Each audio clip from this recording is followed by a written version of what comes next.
welcome to the interview. I'm Kim Min-jung. North Korea continues to make headlines around the globe, but it remains elusive to most around the world because of the lack of access. Well, I'm at an exhibition that gives a very vivid glimpse into the hermit nation. We'll find out more on this edition of the interview. In less than 1 year since their last summit, U.S. President Donald Trump and North Korean leader Kim Jong-un have come to the dialogue table once again. Though the Hanoi summit last month failed to produce an agreement, it certainly put North Korea back in the spotlight. For a long while, North Korea remained an uncharted territory for most of the world. Only recently, with a renewed era of reconciliation on the Korean peninsula, have so many come to take such an interest in the communist state. Nicholas Bonner's exhibition of his own collection of North Korean memorabilia is one way of answering at least some of those questions about the Hermit Kingdom. Born in the UK, Bonner has been visiting North Korea for the last 26 years since he founded Koryo Tours, a specialist tour operator for North Korea. He may well be one of the few outsiders who have a close understanding of the real lives of real North Korean people. Through his tour business, Bonner has offered himself as the link between North Koreans and the rest of the world. Making the film Comrade Kim Goes Flying, a joint production with North Korea, the United Kingdom, and Belgium, was one such way of showing North Korea to the outside world. Here is a man who is an entrepreneur, film director, and an expert on one of the most reclusive nations in the world. The interview meets with Nicholas Bonner to hear his stories from North Korea.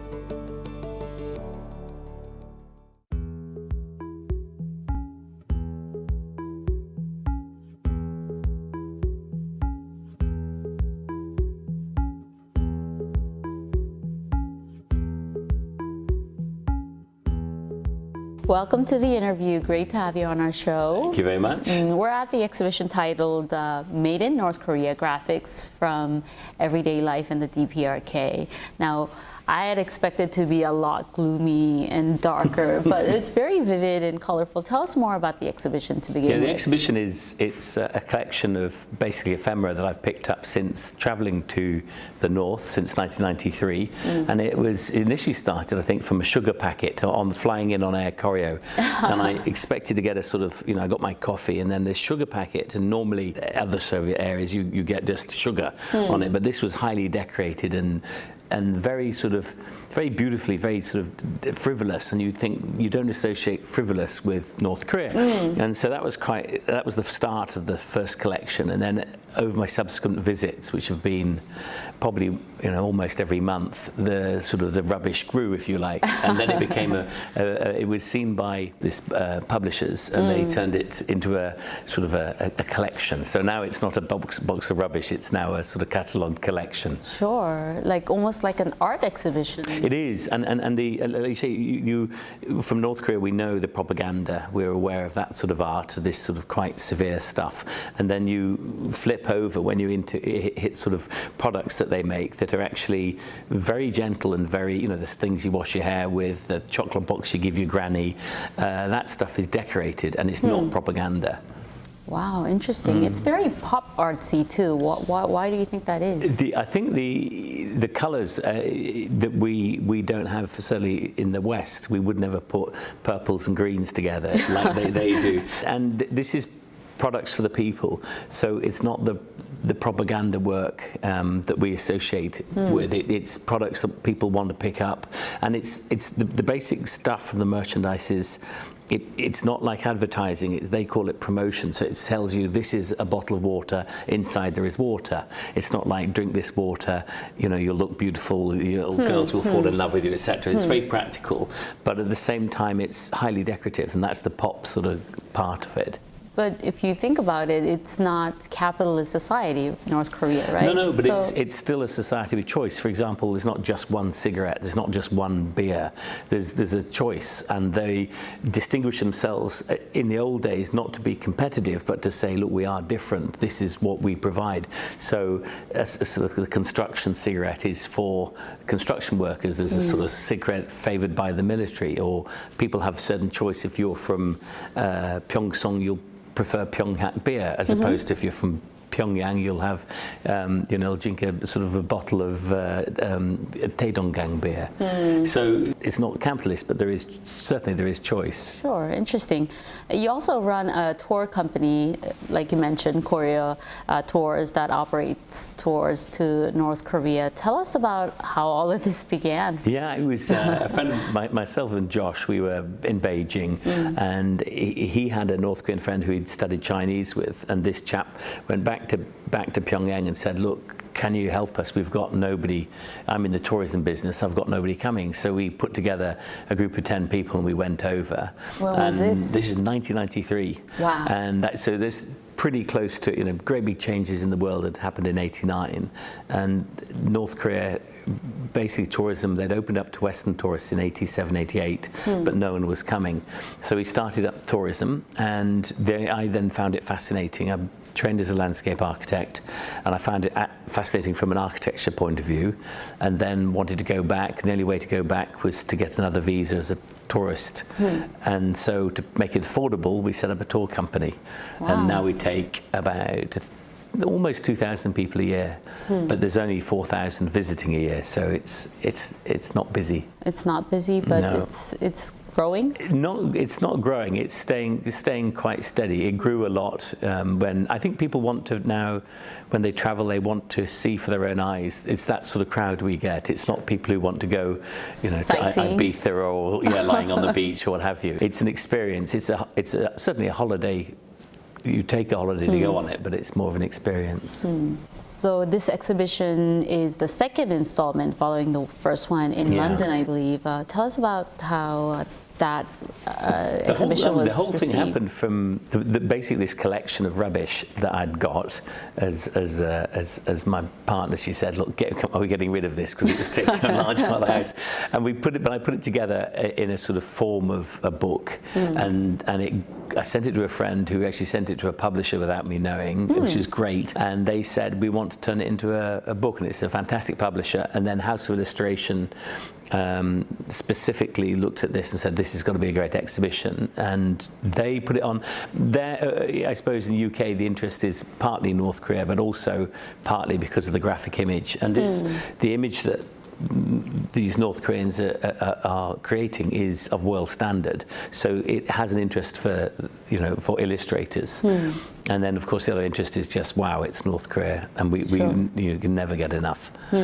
It's fascinating, right? That mysterious, the mystery factor, right? I think so, and even more remarkable here because being in Seoul and knowing I've traveled to both north and south, the limitations of what is allowed to be shown here. So this is quite remarkable. I mean, especially when you think a year ago, not a chance on earth of seeing anything like this. And here we have an exhibition, open to the public. It's incredible.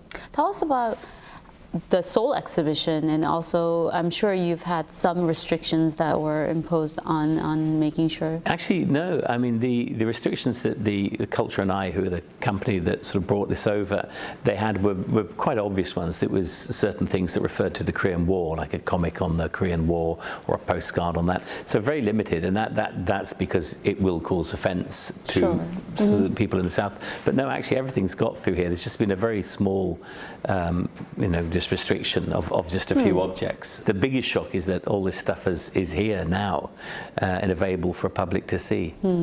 And this exhibition is titled Made in Chosun. What does it mean? Why did you name it? The North Koreans prefer their country to be called the Democratic People's Republic of Korea. That can't happen here.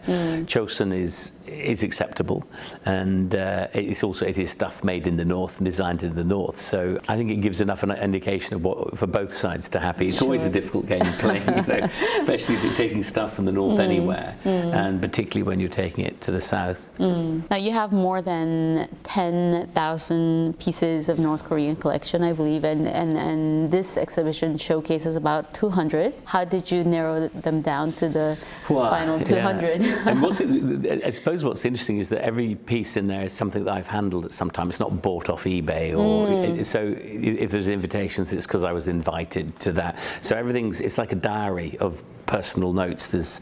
We made a film on the two girls in the mass games, and one of the tickets I've got, it's not a great graphic, but it's the graphic of that ticket to see them perform their event after training for a year.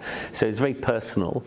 I suppose it's also ethnologically interesting. You're looking at a society sort of behind the stuff. So pieces were chosen for the aesthetics, because they mean a lot to me personally, and also because they give an indication to someone else not understanding Korea what it's about, whether it be, this is decorated with the Kumgang Mountains that represent health and happiness, or this is the steel works that represents the movement, the Cholima movement of the rebuilding of the country. So it's got all sort of three layers in there, and we just chose.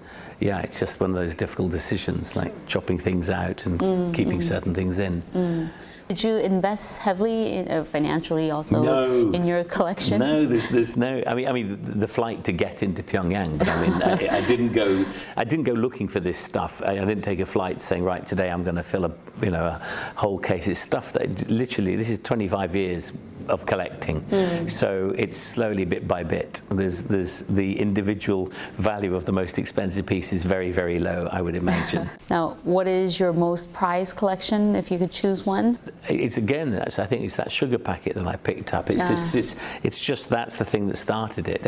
I used to be a countryside ranger looking after sort of before I became a landscape architect, before I ended up being in North Korea of all things. But if you took kids on a walk, at the end of the day of the walk, they'd all have stones or little, they'd find something. So it's an instinct, I think, that we have to pick things up. We've all done it.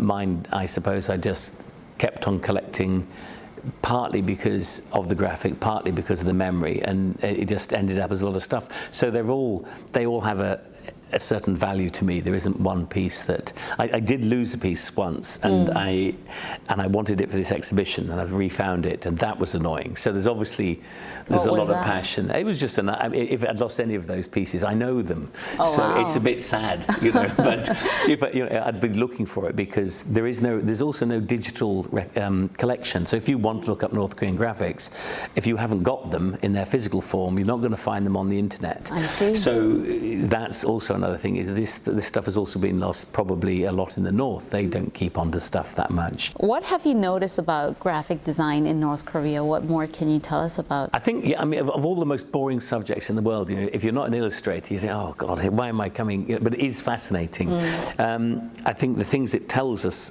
one is the stories behind the objects are amazing, whether it be the propaganda posters or why something is designed in this way or what. But as a designer, it's the colours. They're very distinctive Korean colours. It's the calligraphy. They're also reference to historical pieces, whether it be the white tiger or the decoration that you have in architecture that appears on objects.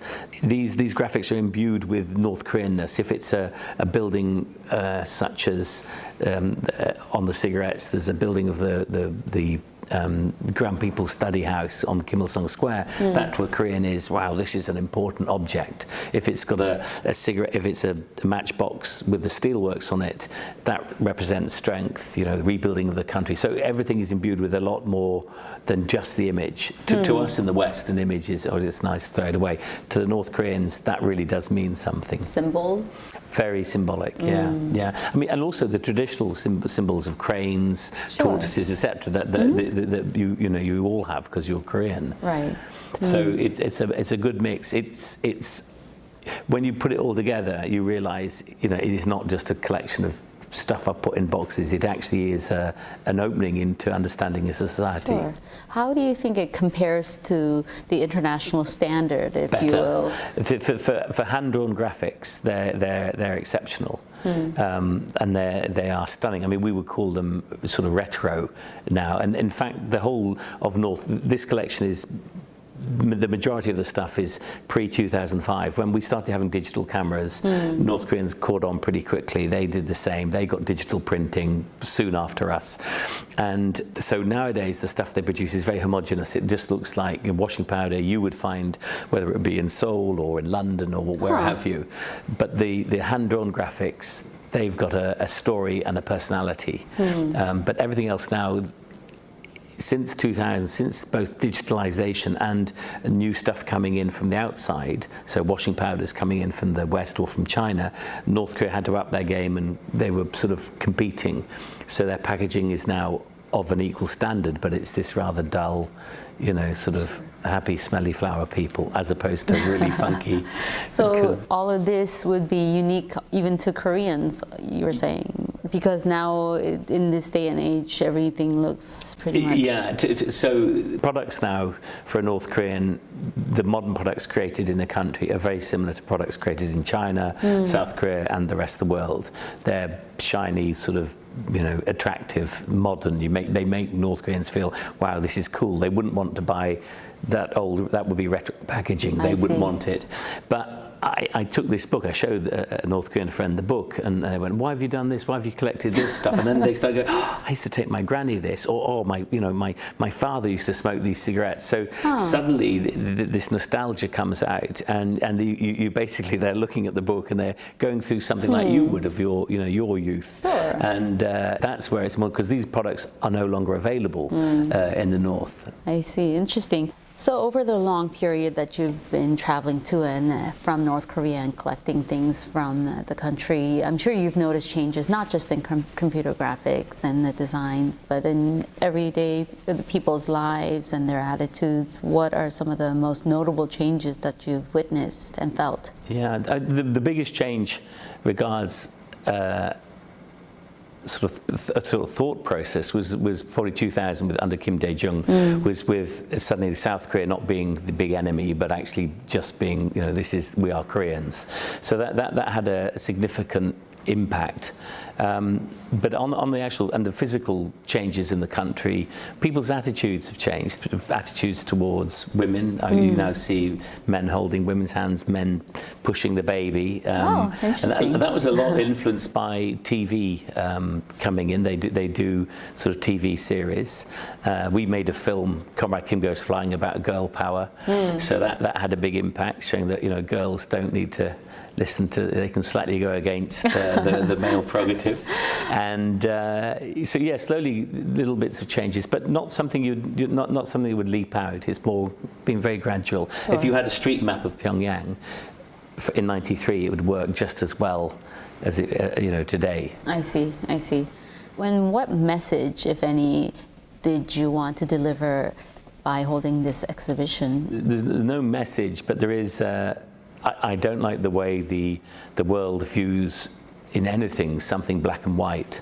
That's a pretty ignorant sort of way to look at anything. So I think if people can be informed, and it's up to them, then that should be available. And so it's up to you. You can come away and take away from this, oh, I didn't realize such and such, or it's not going to change your opinion of North Korea, but it will give you some more information. The new exhibition, Made in North Korea, traveled to Seoul after a successful run in London. It's the first exhibition of North Korea's graphic design and shows items from the 1970s to the early 2000s. It's a collection neither of a North Korean or a South Korean, but of a British man, a truly third-party view of the life in North Korea. As you enter the exhibition, you'll be first struck by those commanding propaganda posters. The ones on display are all hand-painted, mostly carrying messages to encourage production in agriculture, fishery, and mining. Rather direct wordings are combined with bold colors, forming that characteristic North Korean style of mass messaging. Like many other nations, North Korea too issues commemorative postcards, stamps, and tickets for special occasions of national significance. Carrying messages of national pride, these pieces often show their heritage sites and sometimes dynamic movements, if for sporting events. While the content may be a little more than ordinary, North Korea's food packaging has much to say for itself. There are little expressions of emotions. Packaging is rather to the point, delivering solid information about the ingredients or flavors with realistic images and text. These are no fine arts, but they do provide a fascinating glimpse into the ordinary lives in North Korea.